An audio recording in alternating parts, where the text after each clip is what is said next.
If you learn in English or another foreign language, you practice a correct pronunciation together with other aspects such as grammar, vocab, reading and listening, and speaking, of course. Or at least you should. Do you sometimes wonder if pronunciation actually matters, or are you aware of its relevance at all? And what about accents? Are these concepts the same or similar? And do you need both an accent and a correct pronunciation? Stay with me for a bit to find out all the answers. So, as always, it's Kasia speaking to you.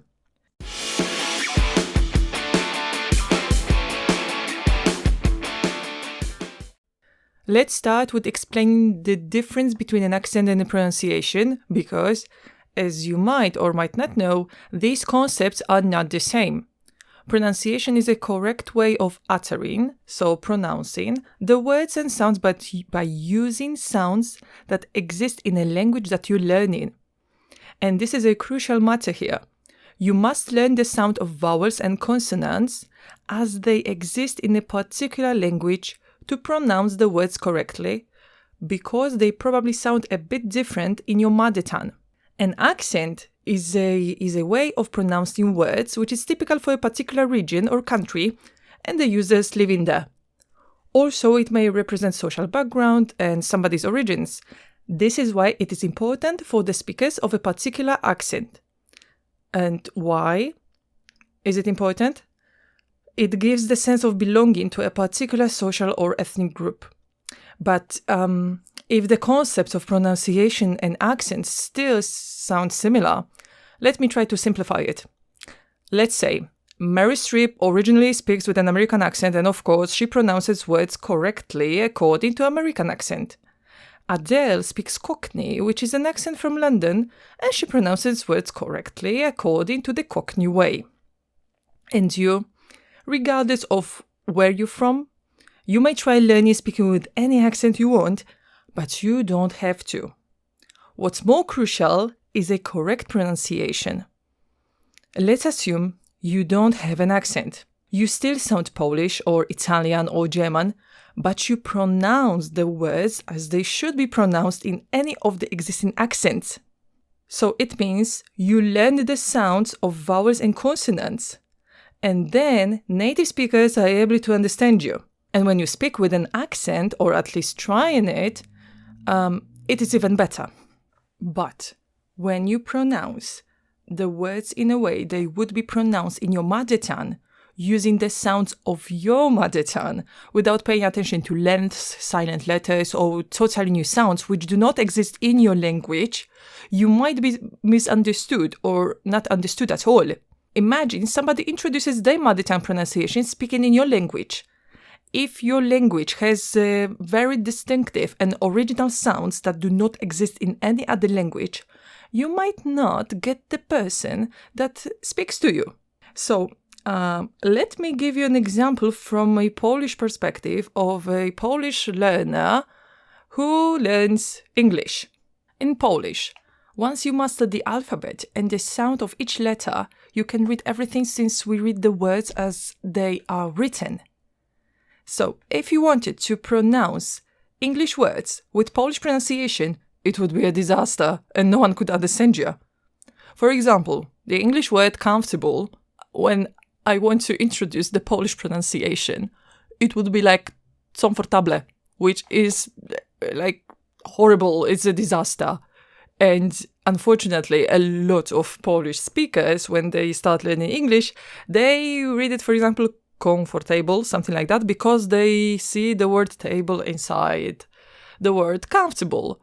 But there is no table in there. The same with vegetable. Yeah, there is no table in there.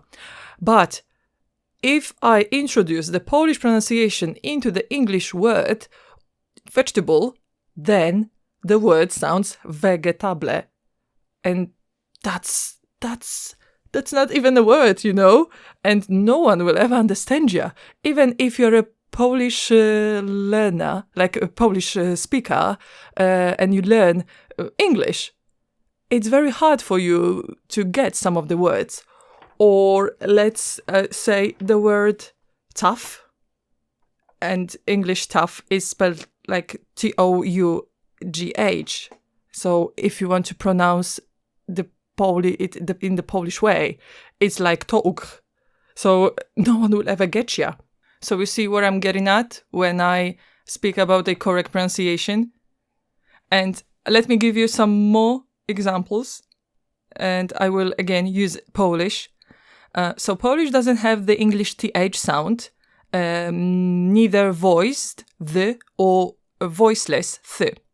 So when a Polish person starts learning numbers, the first obstacles appear because in English there is a difference whether you say 3 or 3 or tree.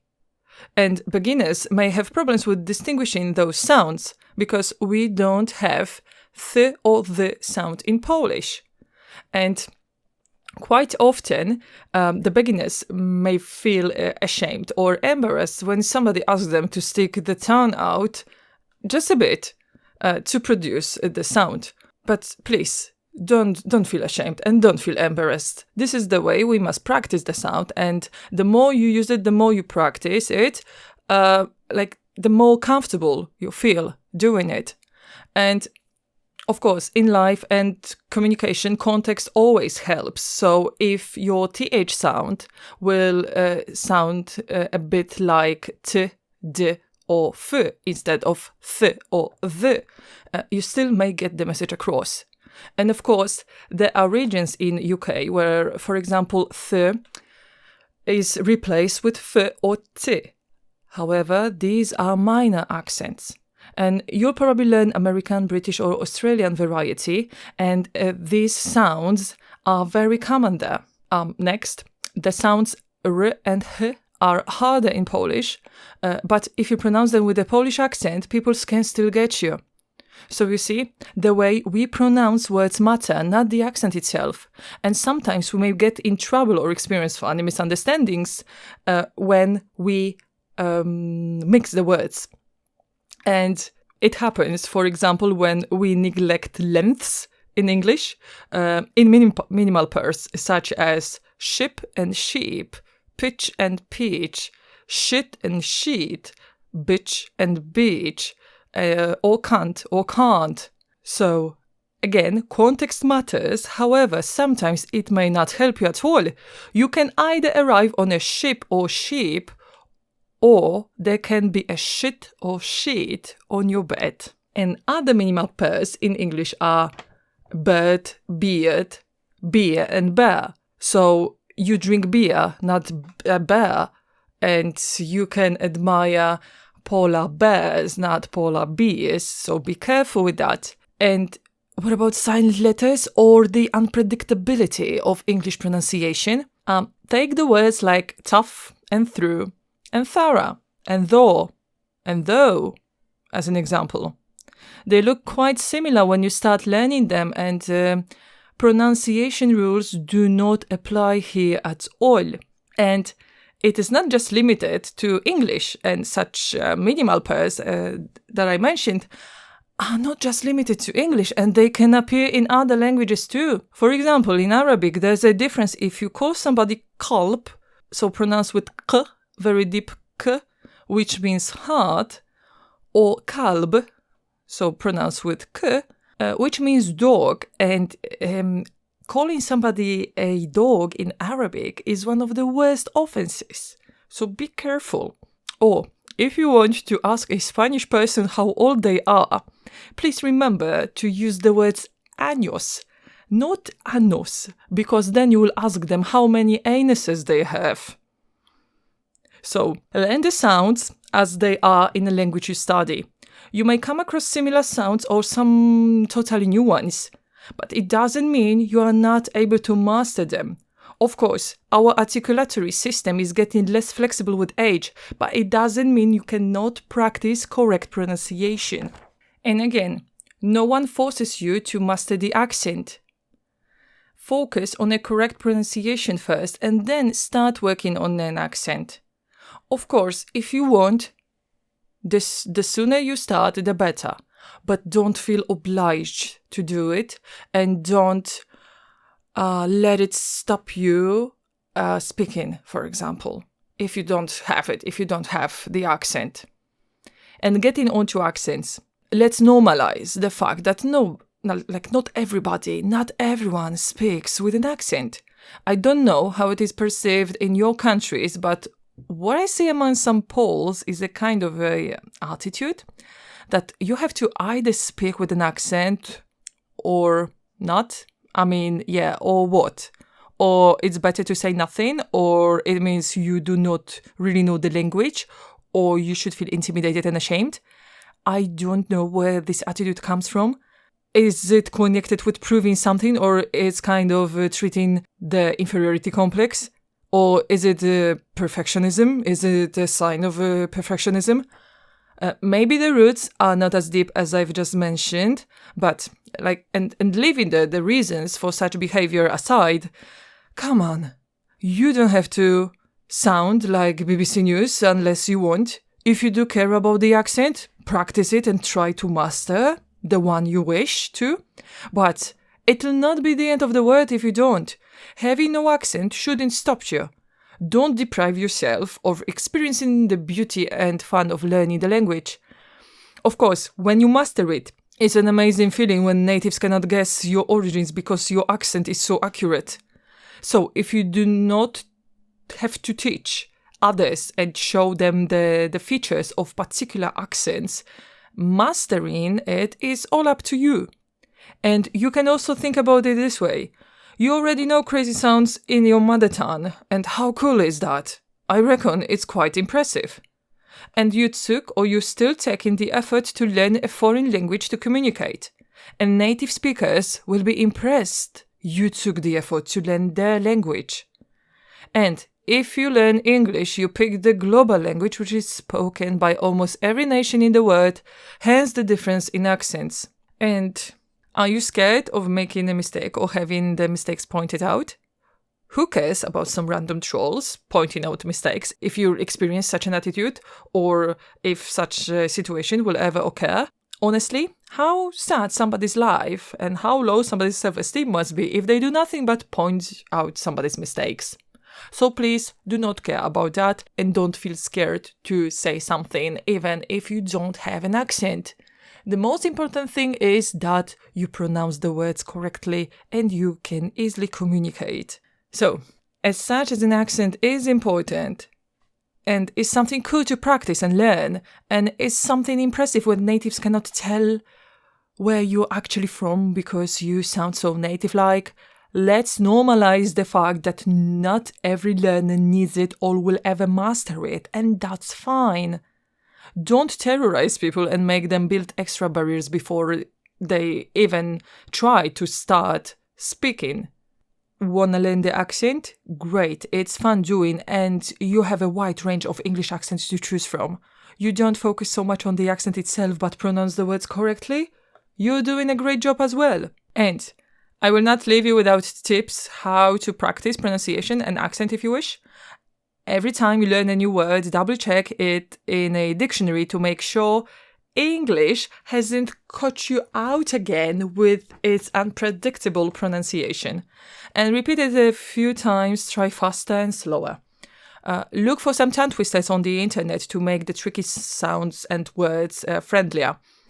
Sing your favorite songs in English.